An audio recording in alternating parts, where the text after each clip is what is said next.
ക്ഷേത്രങ്ങളിലെ ആന എഴുന്നള്ളിപ്പ് ഏകപക്ഷീയമായി നിർത്തലാക്കാൻ പാടില്ലെന്ന് അഖില കേരള തന്ത്രി സമാജം. നൂറ്റാണ്ടുകൾ പഴക്കമുള്ള ആചാരമാണ് ആന എഴുന്നള്ളിപ്പ്. എഴുന്നള്ളത്ത് നിർത്തലാക്കുന്നതിനെക്കുറിച്ച് ചിന്തിക്കുന്നതിന് മുൻപ് കുറ്റമറ്റതായ രീതിയിൽ എങ്ങനെ നടപ്പിലാക്കാം എന്നത് ആലോചിക്കണമെന്നും തന്ത്രി സമാജം അഭിപ്രായപ്പെട്ടു.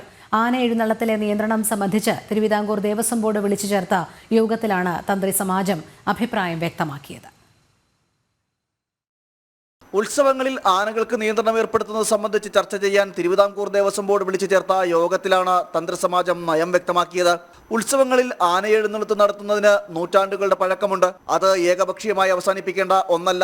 ആനകളെ ഒഴിവാക്കുന്നതിനെ കുറിച്ച് ആലോചിക്കാതെ ആനകളെ ഉൾപ്പെടുത്തി കുറ്റമറ്റ രീതിയിൽ ഉത്സവം എങ്ങനെ നടപ്പിലാക്കാം എന്നതിനെ കുറിച്ച് ചിന്തിക്കണമെന്നും അഖില കേരള തന്ത്രിസമാജം വ്യക്തമാക്കി. വളരെ പൗരാണികമായിട്ടുള്ള ഒരു ആചാരമാണ്. ആചാരത്തെ അങ്ങ് നമുക്ക് പെട്ടെന്ന് അങ്ങ് നിർത്തലാക്കാന്ന് പറയുന്നത് പ്രായോഗികമല്ല. പെട്ടെന്ന് ഉണ്ടാകുന്ന പൊതു ചർച്ചയുടെ മാത്രം അടിസ്ഥാനത്തിൽ അത് നിർത്തലാക്കരുത്. നിർത്തലാക്കുന്ന സമയത്ത് തന്നെ അതിന്റെ എല്ലാ വശങ്ങളെയും ചിന്തിക്കേണ്ടതുണ്ട്. ഈ ആചാരപരമല്ലാത്ത ശരിക്കും പറഞ്ഞു കഴിഞ്ഞാൽ ഇത് ദുരുപയോഗങ്ങൾ വരുന്നത് കൊണ്ടാണ് ആനകളിൽ ഇത്രയധികം അപകടാവസ്ഥയിലേക്ക് എത്തുന്നത്.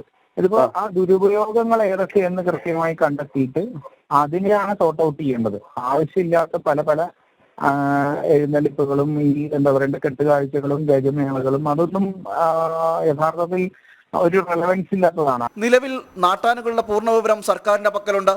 ഈ സാഹചര്യത്തിൽ മതപ്പാടുള്ള ആനകളെ പ്രത്യേകം നിരീക്ഷിച്ച് ഉത്സവ പരിപാടികളിൽ നിന്ന് അവയെ മാറ്റി നിർത്തണം. അതോടൊപ്പം ആനകൾക്ക് വൈദ്യപരിശോധന അടക്കം നൽകുകയും ചെയ്ത് അപകടം ഒഴിവാക്കാൻ പരിശ്രമിക്കണമെന്നും തന്ത്രിസമാജം അഭിപ്രായപ്പെട്ടു. സ്ഥലപരിമിതികളുള്ള ഏതാനും ക്ഷേത്രങ്ങളിൽ നടക്കുന്ന ഒറ്റപ്പെട്ട സംഭവങ്ങളുടെ അടിസ്ഥാനത്തിൽ ആചാരങ്ങളെ ഒഴിവാക്കേണ്ട കാര്യമില്ല. കേരളത്തിന്റെ പൈതൃക സമ്പത്തായ ഉത്സവങ്ങളെ എല്ലാ കാലവും നിലനിർത്താൻ തക്ക രീതിയിൽ പ്രവർത്തിക്കണമെന്നും തന്ത്രിസമാജം അഭിപ്രായപ്പെട്ടു.